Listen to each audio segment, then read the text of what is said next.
Olá pessoal, tudo bem? Então, dando continuidade ao curso de Teoria Construtal, né? Nós vamos comentar hoje sobre a Teoria Construtal em Mecânica dos Fluidos e Transferência de Calor, mais precisamente na definição de árvores convectivas, né? E porque a gente já comentou alguma coisa a respeito de aplicações, né, do design construtal em problemas de condução, convecção, então a gente vai especificamente agora tratar sobre árvores convectivas, né? Bom, são árvores convectivas para escoamentos, né? Então a geração de layouts de estruturas com a forma de árvore, né? Muito comumente vista em problemas de escoamentos de fluidos, né? E essas estruturas elas acabam sendo distribuídas, né? No espaço que se tem disponível, né? Para obter-se um máximo benefício global. Essa é a ideia da, da estruturação, da distribuição, né? Casos mais simples, né, que têm sido estudados teoricamente, né, consistem em configurações, né, em forma de T, tá? E configurações em forma de Y, né? São os tipos de estruturas que vêm sendo principalmente estudados, né? A gente tem bastante dados teóricos sobre esse tipo de estruturas, né? E se analisa também a forma, né, de cada uma das configurações. Né? Alguns exemplos, né, de árvores convectivas, né? Árvores conectam um círculo com seu centro, né? Que tem uma imagem de uma árvore, né? Tanto do ponto para as raízes quanto do ponto para as folhas, né? E tem uma estrutura de distribuição de escoamento de uma periferia para um ponto, ou de um ponto para uma periferia, né? Então, são exemplos de árvores que conectam o círculo ao seu centro, né? Aqui, distribuição, por exemplo, de caminhos condutivos, né? Numa região circular, tá? Esse tipo de estrutura também é vista muito comumente, né? Distribuições, por exemplo, de tubulações de água para distribuição de água na cidade, né? E tem sido muito utilizado métodos para diminuir custos, né? E tempo necessário para gerar estruturas com a forma de árvores, por exemplo, minimizando o comprimento dos caminhos, né? Então a gente vê as estruturas que vêm sendo montadas pelas pessoas, né? Pelo homem, né? E são estruturas semelhantes, né? Em termos de visualização do que tem sido visto, por exemplo, na natureza, né? Estruturas semelhantes, né? Então, na engenharia, por exemplo, né, a distribuição de água, a distribuição de eletricidade, né, a área é aproximada por um grande número de pontos distribuídos para os consumidores, né? Aqui tem uma foto do espaço, né, da Terra vista à noite, né? Se vê bem a distribuição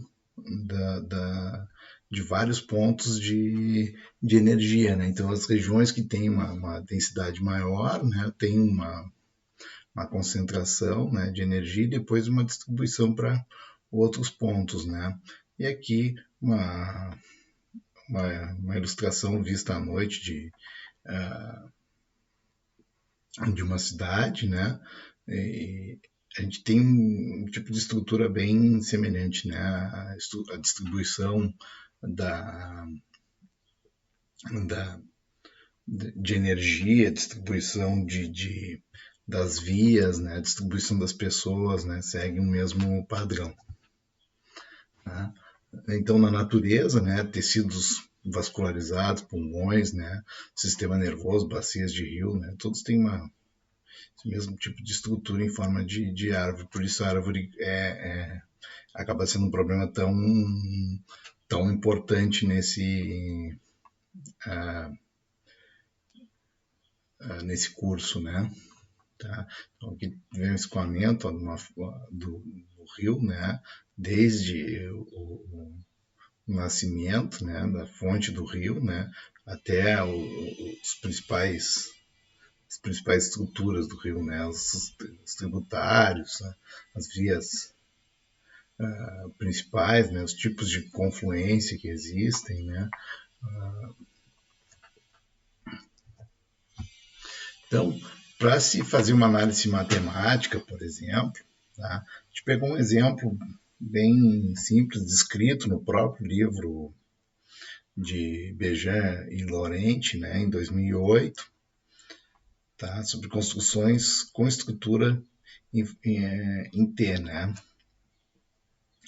Então, a geração da geometria ela é chave para alcançar o máximo desempenho global e predizer o caminho da configuração do escoamento de sistemas naturais, né? Então, a gente vai considerar aqui abaixo, tá?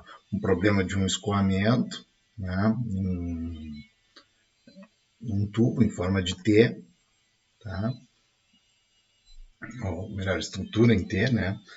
Tem uma entrada de vazão mássica aqui, né? Pelo ramo principal, de diâmetro D1 e comprimento L1. Né? Depois o escoamento se bifurca, a gente vai considerar está fazendo uma consideração de simetria, né? A mesma vazão mássica se divide entre os dois ramos e aqui ele vai ser distribuído numa área de ocupação dada por 2 vezes L2, seria esse comprimento aqui do total dos dois ramos bifurcados aqui, né, dos dois canais bifurcados, né, e L1 que seria o comprimento desse ramo principal aqui, tá? Então, as constantes globais, né, as principais restrições, né, do problema são o volume do duto, né, dos canais aqui, que é π sobre 4, D1 ao quadrado, vezes L1, né, esse volume aqui do ramo principal, né, e 2 vezes o D2 ao quadrado vezes L2, né, que seria do ramo, desses dois ramos bifurcados aqui. Tá? E a área de ocupação dada por 2 vezes L2, L1. Né? Bom, nesse problema, os graus de liberdade foram definidos como L1, L2, o que a gente consegue ter uma boa visualização a partir dessa equação aqui, né? E a relação de diâmetros, né? Que acaba saindo daqui também, tá?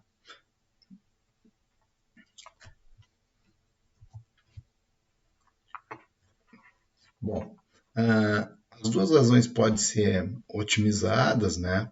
Minimizando-se a resistência total ao escoamento. Então, nesse problema, o principal objetivo foi minimizar a resistência ao escoamento. Qual a configuração, né, ou qual a distribuição, a razão entre diâmetros e comprimentos que levam a uma menor resistência térmica. Né? Então, para resolver esse problema, tá, os autores consideraram algumas simplificações para poder resolver analiticamente esse problema. Né? Então, considerou um escoamento de Posioli, né? Considerou que as perdas locais na entrada, nas junções, né, são desprezíveis quando comparadas às perdas distribuídas. Então, aquelas perdas na entrada do escoamento, ou no T ali, né, estão sendo negligenciadas e se considera como se o escoamento tivesse plenamente desenvolvido em todas as linhas do duto, né? E também está se considerando uma elevada esveltness da construção, ou seja, a razão entre a área e o volume elevado a 1/3 dos dutos, né, é muito grande, tá? Considera uma elevada esveltness no sentido olha, tem um duto pequeno numa área bem grande, tá? Então, a geometria para máximo acesso para escoamento de tubos entre dois pontos é o duto reto com seção transversal redonda, tá? Tanto para escoamento laminar quanto turbulento. Se pegar só um duto, né? A melhor forma de seção transversal é a seção transversal redonda, tá? Então, primeiramente, eles fizeram essa análise, tá? Para identificar, bom, tá bem, a gente vai construir um duto em estrutura, em configuração com T, né? Mas qual é a seção transversal que a gente vai considerar? Então, pegaram um duto só e analisaram qual era a menor perda de carga. Basicamente, pegaram equações que já estão descritas na literatura, né? Isso aqui é apresentado em Bejan e Laurent na página 76 do livro do Design with Constructal Theory, né? Lá há uma descrição da perda de carga em função da vazão mássica, dado por essa expressão aqui, onde Ni é a viscosidade cinemática, L é o comprimento do duto, né? Esse V aqui é o volume do duto, PO é o número de Pozioly, né? Pzinho é o perímetro e a área da seção transversal do tubo, né? Se escrever só em termos de perda de carga, né? A gente pegar essa vazão mássica e abrir ela em termos do produto entre a massa específica e a vazão volumétrica, né? A gente chega nessa expressão aqui, consegue escrever ela em termos até do número de Reynolds. Tá? Então, o que acontece? A gente pega, bom, vou pegar um triângulo, né? Qual é o perímetro, qual é a área, né? Com a mesma vazão volumétrica e eu consigo calcular, né? Eu consigo calcular a perda de carga, né? Aqui está representado como o número de Pozioly vezes o perímetro ao quadrado sobre a área, porque esses termos aqui vão ser constantes, tá? O volume é considerado o mesmo para todo mundo, é uma restrição do problema, e o comprimento também, né? Então, o que a gente tem é que, por exemplo, para um duto triangular com n igual a 3, né? Esse parâmetro aqui, número de Pozioly perímetro ao quadrado sobre a área, tem valor de 237,1. Conforme a gente vai aumentando esse n, né, para 4, para 5, isso vai diminuindo, inclusive de 3 para 4 lados, a forma da seção transversal é uma queda abrupta aqui, né? E aqui, mais para 10 lados, a forma da seção transversal, né? Isso tem uma queda considerável, né? E o infinito seria a seção circular, né? Que é a forma ideal nesse problema aqui, né? Então, as configurações naturais de escoamentos em dutos, né, tendem a formas circulares, tá? Então, voltando ao arranjo com configuração em T, tá? A resistência ao escoamento laminar, tá? A gente vai considerar a substituição desse escoamento aqui em forma de tubo, né, por uma resistência fluidodinâmica mesmo, né? Tá? Mas que essa resistência é definida, né, pela própria definição de resistência, né, que é a razão entre a diferença de potencial, né, e uma corrente, que nesse caso seria a vazão mássica aqui, né? Então, entre P0 aqui da entrada e P1 vai ter uma resistência 1, né, que é a resistência do escoamento nesse trecho de escoamento aqui. Tá? Entre P1 e P2 tem uma outra resistência, R2, e entre P1 aqui e P2 uma outra resistência, R2. Como esse sistema está sendo considerado simétrico, a gente está assumindo que aqui é a mesma resistência, que é a mesma vazão mássica, né? A mesma diferença de pontos. Se o sistema for assimétrico, a gente tem que remodelar um pouco o problema. Tá? Bom, a resistência laminar para todo esse trecho vai ser L1 sobre D1 elevado na quarta, é essa resistência aqui, né? E cada resistência R2 é L2 sobre D2 na quarta, né? Só que tem uma associação aqui em paralelo, né? Até o mesmo potencial aqui, né? Que as razões se ramificam, né? Então, a resistência laminar em todo esse circuito aqui é dado por essa expressão 4, tá? Então, em Bejan e Laurent, em 2008, nas páginas entre 112 e 119, eles minimizaram essa resistência aqui usando o método de multiplicadores de Lagrange, tá? Para poder obter as relações de diâmetro, por exemplo. Tá? Eles observaram, tá, que a relação de diâmetros que minimiza essa resistência aqui, né, é dada por D1, D2 igual a 2 elevado a 1 terço, que é exatamente igual, né, a relação estabelecida anteriormente por Hess e Murray, né, chamada de regra de Hess-Murray. Tá? Então, deduziram analiticamente, né, qual é a forma, né, qual é a razão de diâmetros que conduz a menor resistência ao escoamento, tá? E obtiveram, tá, a mesma relação que já havia sido observada anteriormente, né, por Hess e Murray na literatura, né? Então, isso aqui eu acho que vem da área da biologia, né? Essa relação, né? As pessoas foram observando, né, ao longo do tempo qual era a relação de diâmetros em bifurcações em forma de T, né? E analiticamente eles chegaram na mesma relação, né? Então isso mostra que o que rege esse tipo de design é o princípio construtal, né? Vale lembrar, né, que a regra de Hess-Murray ela não é válida quando não há simetria, né? Neste caso, a solução depende do L1 e do L2, tá? Onde L1 sobre L2 vai ser igual a 2 elevado na 1 terço, tá?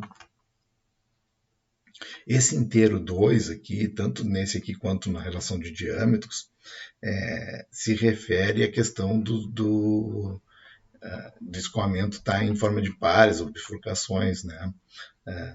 Tanto na razão entre o diâmetro, né? Então, na razão aqui entre os diâmetros, se forem, por exemplo, um ramo principal e 3 bifurcações, esse 2 passa a ser 3, por exemplo. Tá? Então, ele é substituído por um n elevado a 1 terço quando existe n comprimentos secundários ali, né? Tá? Só que a resistência, ela aumenta com o número de L's que a gente for inserindo o número de ramos secundários, tá? Então, o n igual a 2 é o melhor escoamento de Poiseuille, tá? E o expoente 1 terço, tá, é obtido para escoamentos no regime laminar plenamente desenvolvido. Se a gente tiver um caso de um escoamento turbulento, esse expoente aqui ele muda de valor. Tá? Então, para escoamento turbulento, o que se obtém é isso aqui, né? Uma relação de D1 sobre D2 igual a 2 elevado na 3 sétimos e L1, L2 igual a 2 elevado na 1 sétimo. Tá? E as resistências, né, do escoamento laminar e do escoamento turbulento são dados por essas expressões 5 e 6 aqui. Né? Então, para o laminar vai ser π ao quadrado vezes a esveltness ao cubo sobre 4 vezes o volume. E para o turbulento, né, a gente tem uma mudança nos expoentes aqui, né, π elevado a 5 meios, esveltness elevado a 7 meios, 4 elevado a 3 meios e o volume elevado a 4 terços. Então, em algum momento, né,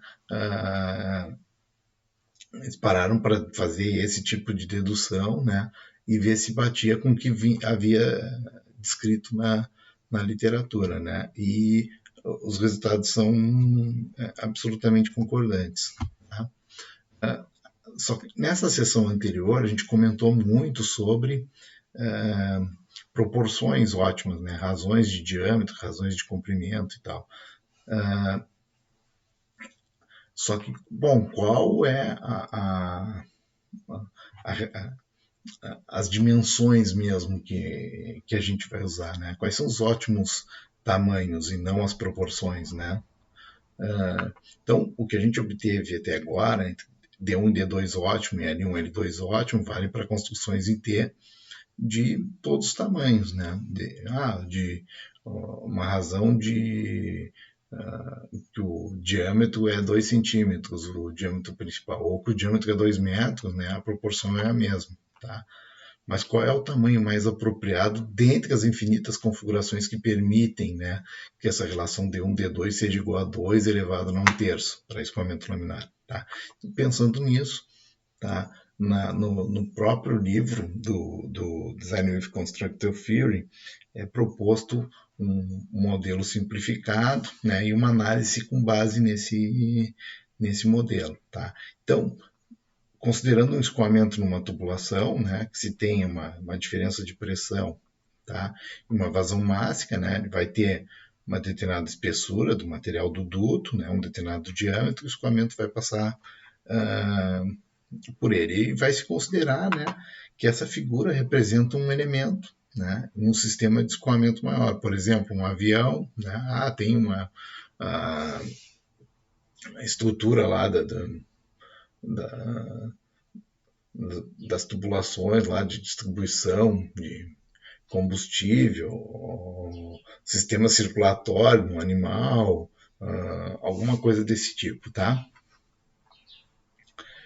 Então, para qualquer tipo de animal, voador, corredor, nadador, está se considerando o escoamento nesse arranjo em forma de T, tá? É a mesma coisa do problema anterior, só que agora a gente tem uns dados mais específicos, né? Então, o propósito é mover-se na Terra com o máximo acesso, né? Ou maximizar o acesso, ou a mínima destruição do trabalho mecânico útil. Tá? Ou tu aumenta o acesso, ou tu diminui, né, o trabalho mecânico útil. Tá? Quais são os mecanismos de perda nesse escoamento? Né?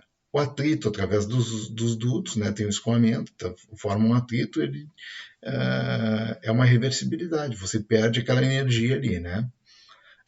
E a potência destruída com o propósito de carregar a massa do duto como parte de uma instalação do escoamento no veículo, ou no avião, ou no animal. Tá? Então, o que acontece? Como tem um sistema que vai carregar essa configuração, esse duto em T, né? Se ele for maior, né, você tem uma potência destruída maior para poder carregar ele. Né? Tem que gastar mais energia para conseguir carregar ele. Tá? Então, para um escoamento laminar, tá?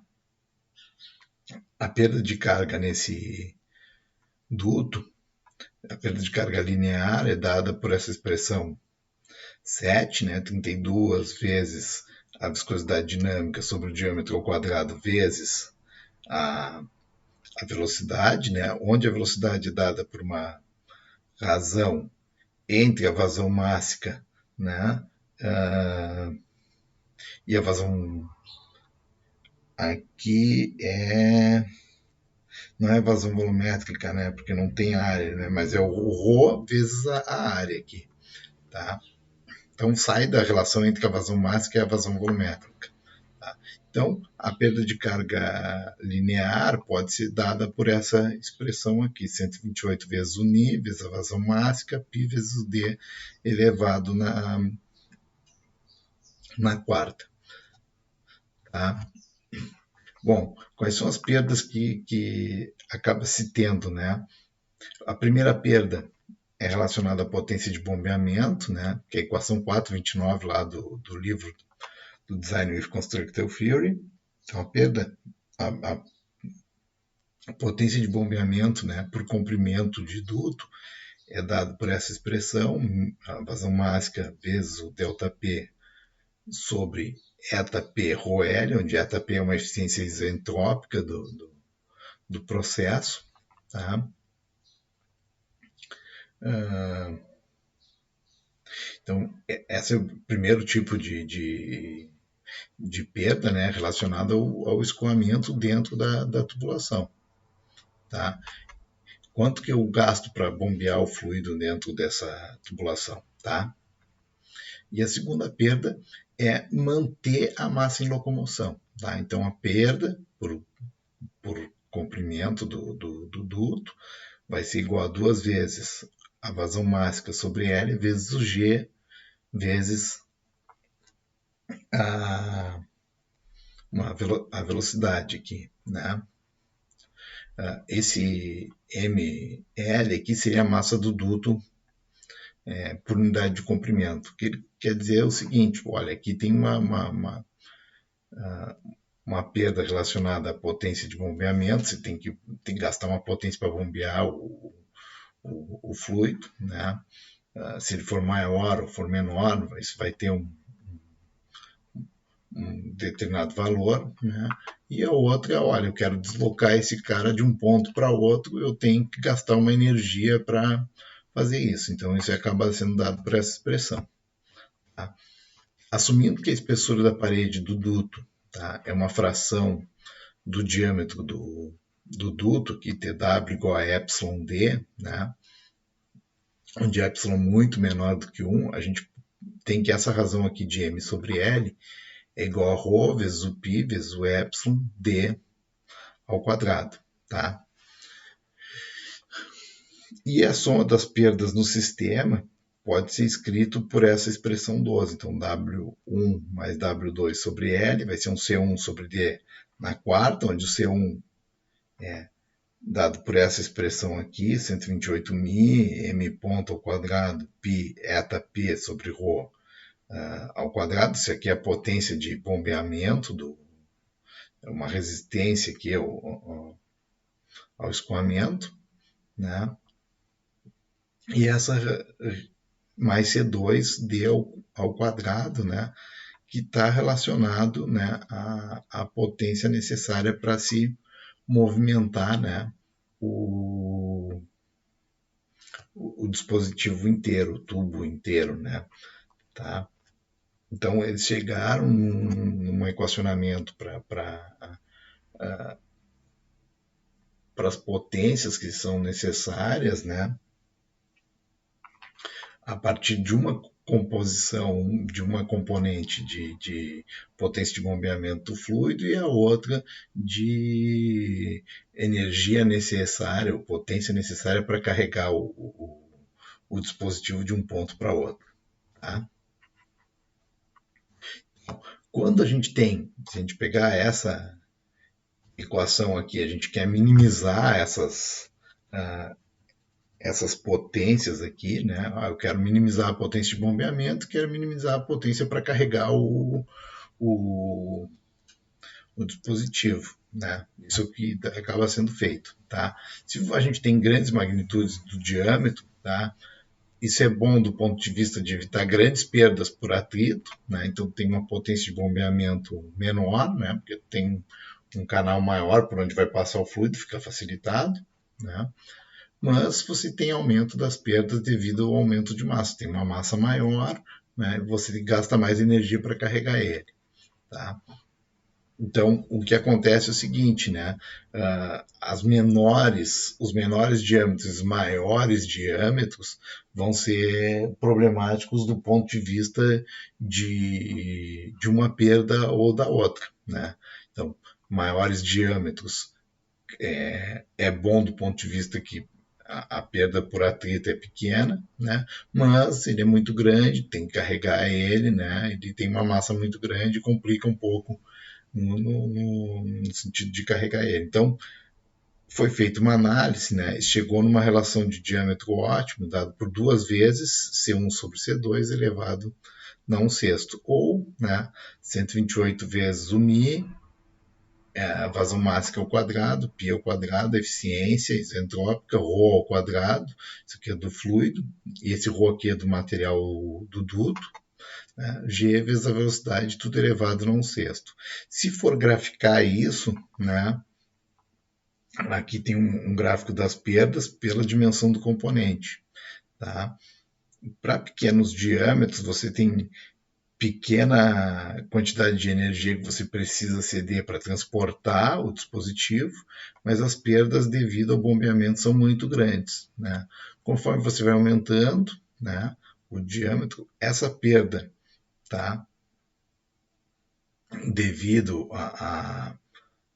devido ao atrito e tal, ela vai diminuindo, mas a perda devido ao transporte do componente vai aumentando, até o ponto que isso se inverte e a perda de energia devido ao transporte do componente passa a ser dominante para dimensões muito grandes e a energia distribuída pelo componente passa a ser muito pequena. Vai haver um ponto, né, em que vai acontecer uma inflexão, né, em que o somatório das perdas, né, vai ter um mínimo, né, então vai ter um comportamento com um ótimo intermediário aqui, né? Essa curva em verde aqui é a somatória dessas duas componentes aqui, né? Tá? Tanto da destruída pelo componente lá, por atrito, ou, né, a energia devido ao transporte do componente. Tá? Então, dessa forma se define, tá, um tamanho ótimo e não uma proporção. Né? A gente pode ter várias dessas configurações aqui com a razão de diâmetros de 2 elevado a 1/3, né? E vai haver uma dimensão específica que é dada por essa expressão aqui, que é a dimensão ótima desse sistema. Tá?